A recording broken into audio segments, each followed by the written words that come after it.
안녕하세요, 루트나인입니다. 채널에서 커뮤니티 탭을 통해서 맥북 프로 16인치 출시 예정과 가격 정보를 가장 먼저 알려드렸었는데요. 제가 리뷰를 빨리 진행하지 않아서 많이 궁금하셨죠. 또 앞선 다른 유튜버 분들께서 진행했던 리뷰에 16인치 맥북 프로에 대한 몇 가지 이슈들 때문에 맥북 프로 16인치 구매에 대해서 고민이 많으실 것으로 사료됩니다. 오늘 영상은 맥북 프로 16인치 과연 사도 좋을지, 또 어떤 스펙으로 구성하면 좋을지, 또 구매하신 분들은 어떻게 양품 테스트를 진행해야 하는지, 맥북 프로 구매 계획에서부터 검수, 초기 설정, 사용, 관리 등 모든 것을 정리해서 말씀드리도록 하겠습니다. 우선 맥북 시리즈의 경우에는 바로 출시되고 나서 대략 한 달 정도를 기다리시는 것이 좋습니다. 그 이유는 무엇보다 초기 출시되는 맥북의 경우 결함이 있는 경우가 있을 수 있기 때문입니다. 작년에 맥북 프로 15인치를 풀 버전으로 구매했었는데요. 당시에는 i9 프로세서 발열 문제가 심각해서 바로 반품을 했었습니다. 이후 확인해보니 프로세서 i7과 스펙상에서 별로 차이가 나지 않아서 i7으로 구매를 하고 1년 6개월간 정말 아주 잘 사용을 했습니다. 물론 약 10개월 정도 사용하다가 보니 트랙패드가 잘 안되는 문제가 생겨서 애플 서비스에 확인해보니 배터리 부풀어 오름 증상 때문에 팜레스트에 변색이 생겼고 모니터도 완벽하게 접히지 않았습니다. 또한 키보드 벗겨짐 증상도 있었습니다. 해당 이슈는 무상 수리 프로그램에 해당돼서 메인보드에서부터 키보드까지 모두 무상으로 수리를 받았습니다. 또 그 이전에 사용하던 맥북 프로 2015년형의 경우 구매 후 3년차쯤에 모니터에 반사 방지 코팅 필름이 벗겨지는 증상이 생겨서 이 또한 무상으로 수리를 받았습니다. 맥북이 일반적으로 고장도 잘 나지 않고 문제없이 오랫동안 잘 사용할 수 있는 것은 사실입니다. 그런데 최근 들어서 최소 한 가지 이상의 이슈들이 꼭 발견되고 뽑기 잘 되길 바라면서 구매해야 하는 문제들이 있습니다. 이는 다시 말해서 생산 퀄리티 컨트롤이 예전에 비해서 떨어지는 것은 사실입니다. 하지만 한 가지 확실한 점은 애플은 알려진 문제점에 대해서는 반드시 무상 수리 프로그램을 운영하고 완벽한 수리를 해주고 있습니다. 수리를 받느라고 며칠 고생은 했지만 새로운 모니터, 키보드, 배터리 등 주요 제품이 새 것으로 교환되어서 중고로 판매 시에 사실 조금 더 높은 가격에 판매할 수 있게 되어서 오히려 더 좋았던 것 같습니다. 이번 맥북 프로 16인치의 경우 중요한 두 가지 이슈가 있었는데요. 바로 모니터 고스팅 현상과 팝핑 사운드 이슈가 있었습니다. 이러한 현상은 12월 이전에 생산된 일부 맥북 프로에서 발견이 되었고 12월 이후에 생산된 맥북 프로의 경우에는 발견되지 않고 있습니다. 애플은 어떤 제품에도 언제 생산이 되었는지에 관한 정보를 제공하지는 않습니다. 하지만 이를 확인할 수 있는 방법이 있는데요. 바로 시리얼 넘버를 통해서 확인이 가능합니다. 시리얼 넘버를 디코딩할 수 있는 여러 가지 사이트가 존재하지만 해당 사이트에 가셔서 맥북 프로의 시리얼 넘버를 입력하시면 몇 가지 정보들 중에서 언제 생산이 되었는지를 알 수 있습니다. 해당 사이트 주소는 추가 정보란에서 확인하실 수 있습니다. 자, 여기에서 12월 이후에 생산된 맥북 프로임을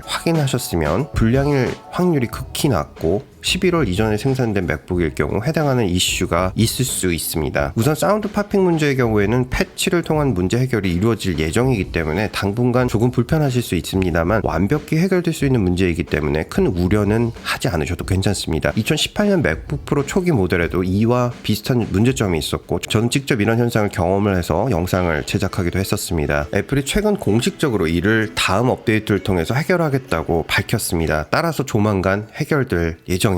두 번째는 고스팅 현상 문제입니다. 실제로 고스팅 현상을 테스트할 수 있는 사이트에서 기존 맥북 프로 2018년형과 2019년형 맥북 프로 16인치를 비교해보면 그냥 눈으로 보기에는 차이를 느끼기 어렵습니다. 사실 영상으로 보면 왜곡되어서 보여질 수 있기 때문에 카메라의 셔터 스피드를 조정해서 살펴보도록 하겠습니다.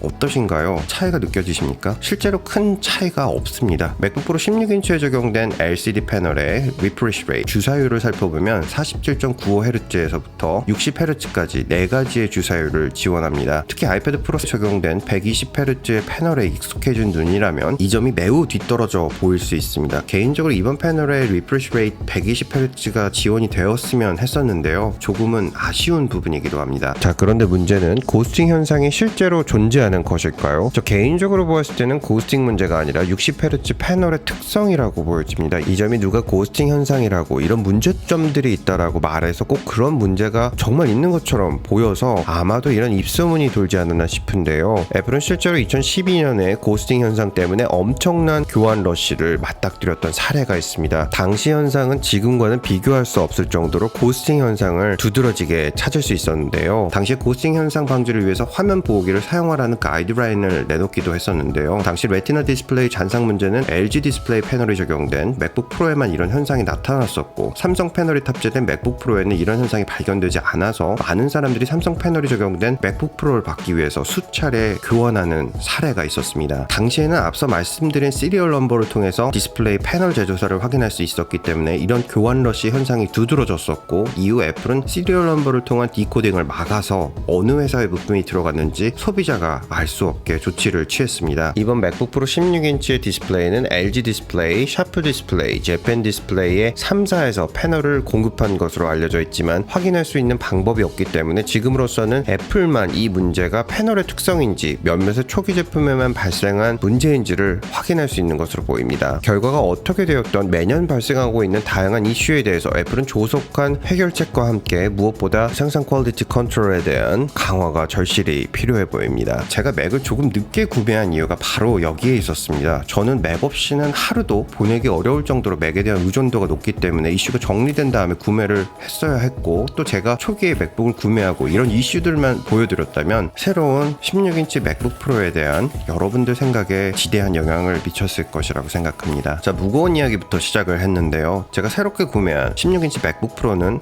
어떻게 느끼는지에 관해서 말씀을 드리도록 하겠습니다. 우선 새로운 맥북 프로, 이름처럼 16인치로 1인치 더 커졌습니다. 물론 사이드 베젤 크기가 현저히 줄어들긴 했지만 처음 사용할 때는 화면상의 차이점이 별로 느껴지지는 않았습니다. 하지만 16인치가 15인치보다 말 그대로 한 끗 차이로 커졌는데 조금은 더 와이드한 느낌이 주는 쾌적함이 있습니다. 특히 16인치 맥북 프로를 사용하다가 15인치 맥북 프로를 써보면 왠지 약간은 갑갑한 느낌이 있습니다. 16인치 맥북 프로가 주는 한 끗 차이는 예상했던 것보다는 좋은 것 같습니다. 그리고 2018년형 맥북 프로의 가장 큰 문제였던 나비식 키보드가 업그레이드 되었죠. 나비식 키보드도 복불복의 문제점이 있었는데 바로 키보드 끈적거림 현상 때문에 키감이 떨어지는 문제가 일부 유저들로부터 보고가 되었습니다. 저는 이에 대한 문제는 없었지만 배터리 부풀어 오름 증상 때문에 키보드를 교환받고 오히려 이러한 문제가 생겨서 고생을 조금 했었습니다. 키감이 떨어지기 때문에 키보드를 꽉 눌러야 해서 오른손 손목에 상당히 무리가 갔었는데 미묘한 차이지만 키감은 정말 중요한 것 같습니다. 새롭게 업그레이드된 가유식 키보드의 키감은 다시 예전으로 돌아간 것 같지만 확실히 이런 문제가 없어져서 좋은 것 같습니다. 키보드에서 ESC 키와 터치 ID 전원 버튼이 터치바에서 분리되어서 나왔는데 개인적으로는 예전 일체형 디자인이 조금 더 깔끔하고 좋았던 것 같습니다. 방향키 디자인도 예전처럼 아주 작은 모양으로 돌아갔습니다. 맥북 프로 16인치는 무엇보다 발열을 낮춰주는 성능에 초점을 맞추어서 설계가 되었습니다. 최대 8코어 9세대 인텔 i9을 넣을 수 있고 64GB 램을 넣을 수 있습니다. 또한 SSD는 최대 8TB, 그래픽은 AMD의 라데온 5500M 프로까지 업그레이드가 가능합니다. 엄청난 성능의 부품들을 맥북 프로에서 돌아갈 수 있도록 무엇보다 더 커진 펜과 배출구 디자인이 개선되었고, 기존 대비 공기를 28% 더 많이 흡입 배출할 수 있도록 설계가 되었고, 35% 더 커진 방열판이 적용되어서 고성능 작업에 효율을 올려주었습니다. 하지만 이 때문에 무게와 크기는 늘어났습니다. 기존 대비 가로 길이는 8.6mm가 세로는 5.2mm, 두께는 0.7mm 늘어났고 무게는 127g 늘어났습니다. 기존에 사용하던 슬리브나 가방에 핏이 맞지 않을 수 있기 때문에 주의하셔야 합니다. 무엇보다 늘어난 성능은 사운드입니다. 사실 2018년 맥북 프로에 업그레이드된 사운드도 아주 충분했었기 때문에 과연 여기에서 더 좋아질 수 있을까 하는 의구심이 있었습니다. 그런데 6스피커 사운드 시스템으로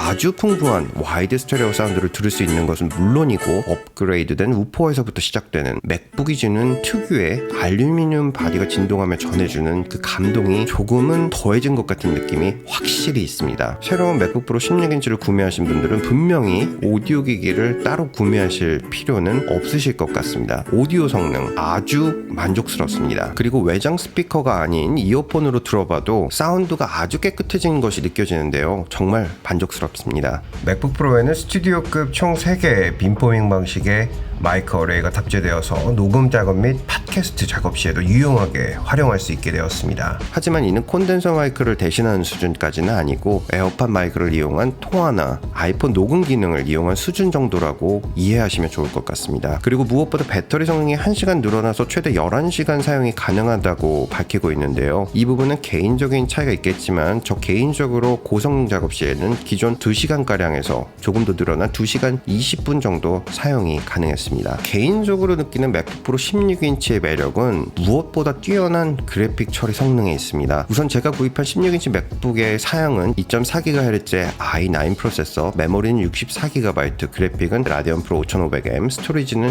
2GB로 구성을 했습니다. 스토리지를 제외하고는 최대 성능으로 구성을 했는데요. 이 구성에서 주는 그래픽 체감 성능은 아이맥 프로를 휴대하고 다니는 수준입니다. 실제로 다양한 비디오 에디팅 테스트 결과를 보면 맥북 프로 16인치가 2017년형 아이맥 프로를 능가하는 수준을 보여주기도 합니다. 개인적인 느낌이지만 특히 저처럼 파이널 컷을 사용하시는 분들은 최근 최적화가 완료된 메탈 엔진으로 돌아가는 파이널 컷 재생, 렌더링, 파일 이동 속도 등에서 놀라운 역대급 만족도를 느끼실 수 있을 것으로 사료가 됩니다. 특히 이제는 4K 영상을 완벽하게 편집할 수 있는 시대를 이 16인치 맥북 프로가 열어주지 않았나 라고 생각을 합니다. 16인치 맥북 프로를 기다리신 분들께서는 꼭 구매를 하시라고 추천해드리고 싶습니다. 제가 10년 넘게 맥북 시리즈를 사용하면서 정말 모든 면에서 이번 맥북 프로 16인치는 가장 큰 만족도가 느껴지는 것 같습니다. 자, 그러면 구매 계획을 어떻게 갖는 것이 좋을지, 또 어떤 사양으로 구성하면 좋을지 알려드리도록 하겠습니다. 지역마다 조금 차이가 있지만 맥북 프로 구매는 애플 에듀케이션 웹사이트에서 구매를 하시면 대략 최대 $500, 한국의 경우 70만원 정도를 절약하실 수 있습니다. 맥북 에듀케이션 사이트는 학생, 학부모, 교수진, 교직원, 연구원, 홈스쿨 교사가 이용할 수 있다고 명시하고 있습니다. 지역마다 좀 차이가 있지만 미국과 한국의 경우에는 이를 확인하고 있지는 않습니다. 미국의 경우에는 소비세가 없는 주에서 구매를 하시면 대략 $200에서 $400를 추가로 지출할 필요가 없어집니다. 저는 보스턴에 거주를 하고 있어서 에듀케이션 스토어에서 온라인 주문, 그리고 차로 약 40분간 북쪽으로 이동해서 소비세가 없는 뉴햄프셔 주에 위치한 애플 매장에서 픽업을 합니다. 이렇게 해서 소비세 약 $270을 절약했고 에듀케이션 주문으로 $380을 추가로 절약했습니다. 맥북 프로 16인치의 미국 애플 케어 플러스 주문 가격은 $379입니다. 에듀케이션 주문으로 절약한 금액으로 바로 애플 케어 플러스를 구매할 수 있고 소비세 절약을 통해서 추가로 에어팟 프로를 선물할 수 있게 되었습니다. 한국에서는 소비세 할인을 받을 수 없기 때문에 굳이 매장 픽업을 하실 필요는 없습니다. 다만 매장에서 초기 세팅 등의 도움이 필요하신 분들은 픽업 스케줄과 함께 세팅 예약을 하시면 1대1로 전문 직원의 도움을 받으실 수 있습니다. 자, 구성에 있어서는 우선 제가 선택한 사양은 전문 그래픽 디자이너, 비디오 에디터, 어플리케이션 개발자, 뮤직 프로듀서, 포토그래퍼가 아니실 경우에는 상당히 오버스펙일 수 있습니다.